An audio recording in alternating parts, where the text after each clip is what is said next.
Família linda, seja bem-vindo aí ao nosso canal Vamos Viver Maçonaria. Esse amigo e irmão que vos fala é Jair Gomes. Meus irmãos, eu estava pensando em fazer essa semana de vídeos quebrando aí alguns paradigmas em relação ao que eu ia apresentar, mas o universo está conspirando que a gente se mantenha aí nessa matéria do que consiste os landmark. Esse último vídeo que eu fiz, eu dei uma pequena nuance, né, sobre o tema, mas eu vejo que é necessário a gente falar de forma mais contundente o que consiste. Para que você possa entender os landmarks, é necessário que você compreenda o que consiste o princípio de algo. Como disse Pitágoras, eu só posso ter noção do que consiste a soma, a diminuição, a multiplicação e a divisão em termos matemáticos é se eu encontrar o princípio do que consiste os números. Se eu não conhecer os números, jamais eu entenderei o que consiste, o que seja a soma, a diminuição, a divisão e a multiplicação. Então é necessário que você encontre um princípio básico para que você possa entender o macro, digamos assim. Você tem que compreender o micro para que você possa ter uma dimensão do macro. E em maçonaria, a coisa é tão simples que às vezes é difícil que os irmãos possam entender. O princípio da maçonaria consiste na sua pedra angular. O que é a pedra angular da maçonaria? O que passa pela sua cabeça agora? O que consiste de fato o princípio da maçonaria? Você pode até passar pela tua cabeça que seja a tua instituição, né? As constituições da tua instituição, os regimentos da tua instituição, os códigos disciplinares, os códigos eleitorais, ou seja, você vivencia muito a tua instituição, você é levado a acreditar de forma incondicional que a tua maçonaria é o princípio do que consiste a tua vida maçônica. Mas não. O princípio do que consiste a maçonaria está nos landmarks. Os landmarks é o princípio do que consiste a maçonaria universal. Se você entender o que consiste de fato os landmarks, então você vai compreender toda a maçonaria no seu contexto universal e institucional. Jair, me fala mais sobre essa questão. Se esse vídeo passar aí dos 10 minutos, dos 15 minutos, você me desculpe, mas é um assunto que não dá para falar em 5 minutos. Não vou aqui fazer uma explanação que você não possa compreender. Bem, entendendo os landmarks, você vai entender a maçonaria e vai entender as divisões do que consiste as formas administrativas das potências maçônicas.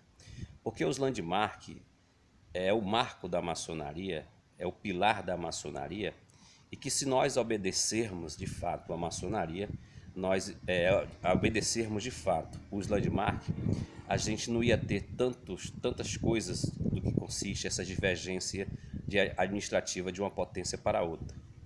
Fato é, vamos tentar compreender os landmarks. Nasce os landmarks de um princípio de divergências. Os landmarks só vêm existir porque a maçonaria, no seu princípios especulativo, houve uma divergência de princípio ali do que consistia a maçonaria naquela época. Historicamente falando, a gente sabe que quando houve na Inglaterra, a primeira manifestação de uma potência maçônica institucional organizada, digamos assim, de forma institucionalizada, e que eu gosto sempre de falar, se você ver uns vídeos mais antigos meus aí, eu digo que a instituição ela veio para tirar os teus direitos individuais e lucrar com a coletividade. E quando havia essa vivência orgânica dos maçons, digamos assim, os maçons antigos, onde eles tinham liberdade de ir e vir, desde as guildes até mesmo ali na remanescência da especulação, as lojas maçônicas tinham a intervisitação, não havia um dogma que consistia que você só pode participar da minha loja se você estiver inserido dentro da minha organização. Não, havia um livre acesso, os maçons eram aceito e reconhecido conforme as suas tradições. Não vou entrar aqui no mérito, senão o vídeo vai ficar mais longo ainda, que acredito que vai ficar, mas fique até o final, porque esse vídeo aqui vai ser um vídeo educacional, vai ser um vídeo onde você vai ouvir e vai aprender algo que você nunca ouviu de nenhum maçom. Vamos lá. No início dessa transmutação, dessa transformação de uma maçonaria, digamos, operativa para uma maçonaria especulativa, ocasionou algo interessante que deve ser dito. Quando ali, naqueles meados ali, uma data simbólica, digamos assim, de 1717 até 1928, por ali e tal, os maçons, esses maçons que se decidiram ficar organizados de forma institucional, eles fizeram o quê? Eles criaram para si outras formas de reconhecimento, ou seja, fazendo com que eles ficassem um tanto diferentes dos maçons antigos. Assim, o primeiro ponto que eles tocaram foi a mudança do que consiste o reconhecimento entre os maçons, por meio das tradições. Os maçons mantinham um conceito de reconhecimento que já vinha, digamos assim, sendo adotado, sendo praticado por muito tempo. Quando nasce ali a maçonaria especulativa, eles fazem uma mudança. Para quê? Para tentar excluir, e de fato excluir, os maçons antigos, mudando os sinais, os toques e as palavras, a formalidade de reconhecimento, para que aqueles maçons, achando os mesmos que poderia continuar a sua vivência orgânica de ter acesso às outras lojas, mas quando eles batiam lá, a formalidade do reconhecimento era outra e logo ele recebia que ali eles não poderiam mais entrar, que mudaram assim, fazendo com que essa maçonaria especulativa fosse uma maçonaria agora exclusiva para aqueles que estivessem inseridos. Depois dessa explanação, você vai entender aonde nasce os landmarks. Quando há uma união dos maçons antigos e dos maçons modernos, cria-se uma ideia de universalização da maçonaria, ou seja, os landmarks. Os landmarks, eles não têm nenhuma homogeneidade do que consiste as constituições, os regimentos da tua instituição. Os landmarks é uma carta rege que unifica e que faz com que a maçonaria universal se torne, de certa forma, unificada em um só ponto, ou seja, um só marco. Vocês estão acompanhando? Então, os landmarks não tem nada a ver com o que consta as tuas administrações das tuas potências de forma interna. Os landmarks são as leis que direcionam a maçonaria universal. E um dos pontos que deve ser analisado foi logo o primeiro landmark. O primeiro landmark diz que não vai haver nunca mais, ou seja, a imutabilidade ali vai consistir de que a forma dos reconhecimentos dos maçons se perpetuará por quanto existir a maçonaria, ou seja, desfazendo aquele erro que fizeram no início, como diz o próprio landmark. Quando assim tentaram mudar essas tradições de reconhecimento, foi funesta essa mudança, não teve êxito, o que teve foi separação. Houve uma separação da maçonaria institucional para a maçonaria, digamos, livre. Então, o que consiste ali, o primeiro landmark já mostra que é necessário que haja essa unificação, que haja essa universalidade por meio dessa tradição. Então, depois daí que houve esse primeiro marco, essa primeira lei imutável, não há mais como você mudar as formalidades do reconhecimento. Assim como eu recebi, eu irei passar, assim como, ou seja, todos que estejam dentro dessa genealogia. Então, a ideia dos landmarks é fazer essa universalidade. Bem, vamos lá. Se você observar os landmarks, eles não são compostos de incisos. Eles são artigos, digamos assim, vamos usar essa metodologia para melhor facilitar a nossa pedagogia aqui, a nossa forma de expressar, para você entender. Os artigos dos landmarks, do 1 ao 25, não é composto de incisos. Isso nos faz crer e acreditar que as afirmações ali feitas não têm variação, elas são contundentes e afirmativas. Por exemplo, vamos lá, vamos dar um pulo aqui do primeiro landmark, do primeiro artigo, para o 14º landmark. Que o 14º landmark é aquele que eu venho defendendo, que é a prerrogativa que o maçom tem direito de tomar assento em uma loja.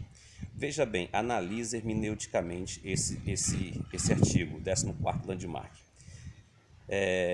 Diz que o maçom não está dizendo o gobiano, não está dizendo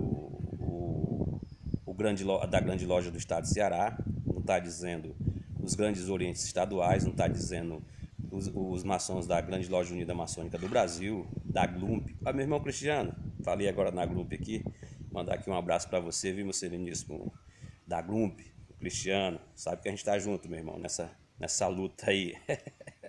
Um abraço, meu querido, tamo junto. Você que não é inscrito no canal da Glumb, vai lá, se inscreva, que é um canal muito homogêneo com o nosso. Vem trabalhando seriamente aí em busca dessa renascimento da maçonaria universal. Bem, então vamos lá. Reza assim o 14º landmark. O maçom tem direito de tomar assento em uma loja. Para que o maçom tome assento em uma loja, se ele for reconhecido por algum irmão do quadro, não há necessidade que esse irmão venha passar pelos processos de reconhecimento da tradição, ou seja, lá do primeiro landmark. Não há necessidade. E se você observar de forma hermenêutica, está falando do maçom, não está falando do gobiano, né, ou seja, como eu acabei de expressar, está falando do maçom. Então, a mensagem, ou seja, os landmark é dirigido aos maçons universais. Não é o maçom da Grande Loja Unida da Inglaterra, não é o maçom do Oriente de França e etc. É o maçom da universalidade, aquele que esteja inserido dentro dessa tradição, aquele que foi iniciado e etc. Então você que é maçom, segundo esse landmark, está dizendo que você tem direito de tomar assento. E se você se direcionar em uma loja, como era assim no passado, você for reconhecido por algum maçom daquela loja, você não precisa passar pelas formalidades do que consiste o primeiro landmark. Bem, olha só, esse landmark está fazendo uma afirmação. Se fosse um parágrafo, aliás, se fosse um artigo que merecesse algum tipo de questionamento, ele teria que ser composto de incisos. Como? Me explica, meu irmão Jair, como é essa questão? Bem, o 14º deveria ter a continuação, a sua composição do seguinte. Primeiro inciso, se você lê aí a tua própria Constituição, da tua potência, você vai visualizar e vai ver que alguns artigos eles têm incisos para que melhor fique compreendido e dando base sustentável ao artigo. Assim, como os landmark não tem inciso, o próprio artigo faz afirmação. Não pode haver questionamento em relação ao artigo apresentado.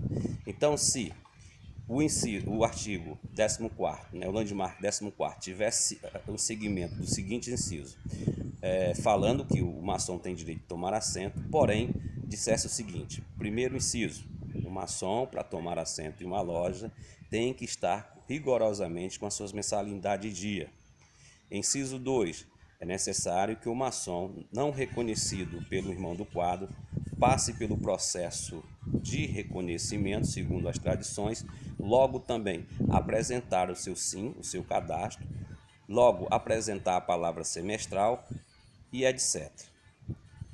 Então, aí sim não haveria questionamento, porque o artigo, ou seja, o landmark, está composto de incisos, mostrando o que de fato era necessário para que o maçom tomasse assento. Mas não há isso. O que há é afirmação, ou seja, está dizendo que todo o maçom tem direito de tomar assento em uma loja. Morreu Maria Preá. Você aceite se você não quiser e você ignorar os próprios landmarks. Bem, olha só como é interessante os landmarks, como são contundentes. Já o 14º 17º landmark fala de algo bastante interessante, que deve ser também analisado, que foi até uma observação de um inscrito do meu canal. Quando ele disse assim: Jair, meu irmão Jair, você falou do 14º landmark, mas o 17º, que fala, que eu vou apresentar para vocês. O 17º diz o seguinte, que o maçom, sempre o maçom, não diz você da potência fulana, da potência cicrana, diz o maçom. No caso eu, você, todos os que estão inseridos nessa tradição. O maçom deve se submeter às leis, os regulamentos da sua instituição. Logo, ele vai, com acréscimo, ele diz: o maçom deve estar filiado em uma loja. A não filiação do maçom em si já gera uma infração. Ou seja, o landmark está fazendo uma afirmação que você, sendo maçom, você tem que estar filiado em uma loja, e se você não tiver filiado em uma loja, você comete um ato infracionário, e logo filiado em uma loja, você tem que estar se submetendo às leis ali apresentadas da loja. Não tem nada a ver com os landmarks. Os landmarks antecedem as constituições. Então, digamos que no teu regimento da tua loja, da tua instituição, da tua potência, diz o seguinte, que você não pode visitar uma loja que não seja da tua jurisdição. Essa potência maçônica está a favor dos landmarks ou está indo de encontro aos landmarks? Reflita, pare um pouquinho, pense. Reveja o 14º landmark. O 4º landmark são as leis pétreas da maçonaria universal. São leis inquestionáveis. Enquanto a tua constituição da tua instituição, o regimento da tua instituição, os códigos disciplinares podem ser mudados, pode ser atualizado. Porém, os landmarks não. Os landmarks são inquestionáveis. Os landmarks são leis pétreas da maçonaria. Não pode ser mudado.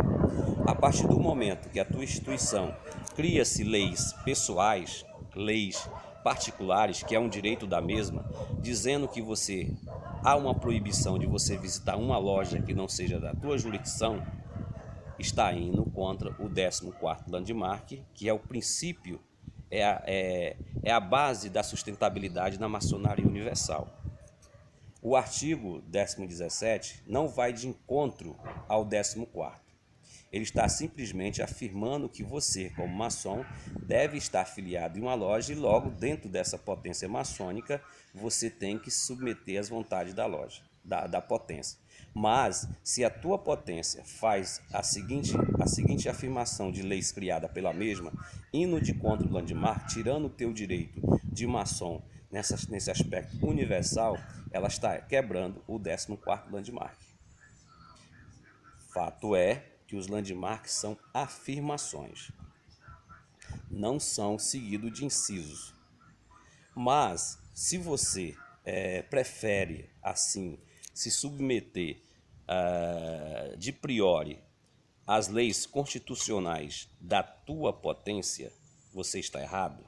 Não, de maneira nenhuma. Você está cumprindo um landmark, porque o próprio 17º landmark diz que você tem que estar afiliado a uma loja e está sujeito às constituições da tua potência. Mas você tem que entender o seguinte, você tem que entender que os landmarks é o princípio básico da maçonaria universal. Então você, como indivíduo, você tem a autonomia, a autoridade de questionar. Espera aí, mas o landmark 14º está dizendo que todo maçom tem direito de tomar assento em uma loja. Por que a minha potência está me proibindo? Por quê? Por que você não faz essa pergunta para a sua instituição? Porque nós estamos indo de encontro ao landmark, porque criamos aqui leis particulares, me proibindo de ter a intervisitação com outras potências maçônicas já existentes. Ou você não sabe que outrora só havia o Grande Oriente no Brasil aqui. Não havia, digamos, dentro de um contexto hoje, mas já havia várias potências maçônicas naquela época. O Grande Oriente do Brasil foi a que tomou mais dimensão territorial, digamos assim, no Brasil, mas já havia existência de outras potências. José Bonifácio, que foi o primeiro grão-mestre a fazer essa proibição de entrevisitação entre as potências maçônicas. Eu posso até afirmar que foi o primeiro indivíduo a quebrar o 14º landmark. E aí, quando se repete uma mentira, se repete constantemente, com o tempo vai se tornar uma verdade. É o que hoje a gente vivencia. Praticamente hoje todo mundo se acredita que não pode haver uma entrevisitação entre potências maçônicas que não esteja inserido dentro daquele universo ao qual você está. Quando houve a primeira incisão da maçonaria brasileira, que foi o surgimento das grandes lojas estaduais, não houve o respeito ao 14º landmark. Os maçons do Grande Oriente do Brasil e os maçons das grandes lojas não se entrevisitavam, não se respeitava o 14º landmark. Não é simples? Mas se houvesse o respeito, de fato, a obediência ao 14º landmark, aos landmark em geral, haveria o que a gente vivencia hoje. Essa separação do que consiste a maçonaria brasileira, e por que não dizer universal. Então a gente vive um mundo de Matrix, onde nós mentiram para nós outros que nós temos que obedecer uma lei pétrea, uma lei que foi constituída para unificar a maçonaria no seu aspecto universal, mas o que a gente vivencia, o que se apresenta para nós, que é uma falácia, uma mentira. De fato, não há uma vivência no que consiste essa maçonaria universal. As potências em si acham-se exclusivas, acham no direito de querer se unificar no seu mico e convencer os seus associados que elas são a representabilidade desta maçonaria universal, mas os próprios landmark vai confrontar com essas instituições. Não há um respeito, não há uma, digamos assim, uma universalidade no que consiste os próprios landmark. Eu poderia aqui até fazer uma afirmação dizendo: era melhor acabar com os landmark, era melhor não ter os landmark como princípio básico da maçonaria, porque se não aceita, se não vivencia, para que existe? Agora nós aqui, da Grande Loja Unida Maçônica do Brasil, a gente está com a base nesses princípios fundamentais da maçonaria universal, que são os landmark. Por isso que nós aqui apresentamos para vocês o 14º landmark como pilar, não só o 14º, mas todos os landmark, como direcionamento do que consiste a potência maçônica Grande Loja Unida Maçônica do Brasil. Ou seja, todo maçom que está dentro dessa originalidade tem direito de tomar assento em uma de nossas lojas, cumprindo assim o que consiste todo o quesito do que está escrito ali, de forma afirmativa, que se o maçom que queira nos visitar, sendo ele reconhecido pelo irmão do quadro, não há nenhuma necessidade de que passe pelo processo de reconhecimento segundo o primeiro landmark. Se não houver nenhum irmão do quadro que conheça o irmão, que se responsabilize pelo irmão, é necessário que o irmão se apresente e se faça reconhecer como maçom segundo as nossas tradições. Não há necessidade, porque não há incisos